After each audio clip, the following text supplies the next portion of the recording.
I started on medication for my depression back in 2017. I had battled with mental illness for years, and my mom finally convinced me to get some help. Combined with therapy, I was given the little white pills to help make my day-to-day bearable. And they were working. The only issue I had with it was the very harsh side effect of nightmares.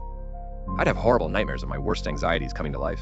My parents disowning me, my friends abandoning me, or being trapped in a web of lies that I couldn't escape. I even started struggling with sleep paralysis, which meant I couldn't move and it felt like I couldn't breathe. When I told my psychiatrist about all of this, he told me that it was normal, that my mind was finally dealing with the anxiety and that many patients went through the nightmares. That wasn't very comforting, but I accepted his word and tried my best to move on with my day-to-day. As I worked on my anxiety and depression little by little, the nightmares began to subside, except one. I was on the bus, coming home from the library. I'd get up to get off at the stop that was around the corner from my house and drop my change purse. It's spilling everywhere. I'd gather it up with the help of a random stranger before departing on the bus. He followed behind me, but I didn't think much of it at first. Then, we began walking and he was right on my trail. He asked me for some spare change, but I got a weird vibe, so I ignored him. I needed the change anyway, I think, for my fare every day. I didn't have a job at the time, so my money was split down to be exact. I used the library to apply to jobs and other things, according to my dream state. The man would get increasingly angry, and when I'd turn around to face him, I'd see those piercing red eyes. I woke up from the nightmare, unharmed. It was weird because I had a job and I didn't go to the library that often anymore. I rarely took the bus, mostly ride-sharing apps.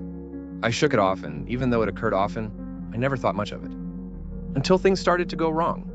I did lose my job, followed by my home. I had to move back in with my parents and my money began to become tight. To get out of the house, I took the bus every day to the library.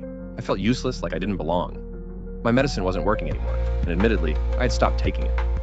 One afternoon, I was getting off the bus when I dropped my change purse. A stranger handed it to me and I thanked him before departing. He got off behind me and asked for some change. "I'm sorry," I told him. "I don't have much money and I need this to use the bus tomorrow." "Come on, it's just a bit." "I can't, I'm sorry." I didn't even think about the nightmare at first, as I walked up the street and around the corner. He grabbed onto my arm and I managed to shake him loose. "Touch me again and I'll call the police." I didn't want him to know where I lived, but unfortunately, we were at the bottom of my street. I walked up and he followed behind me, all the way up the gate to my parents' house. "Leave," I told him. "I'm serious." "I'd be careful if I were you," he said.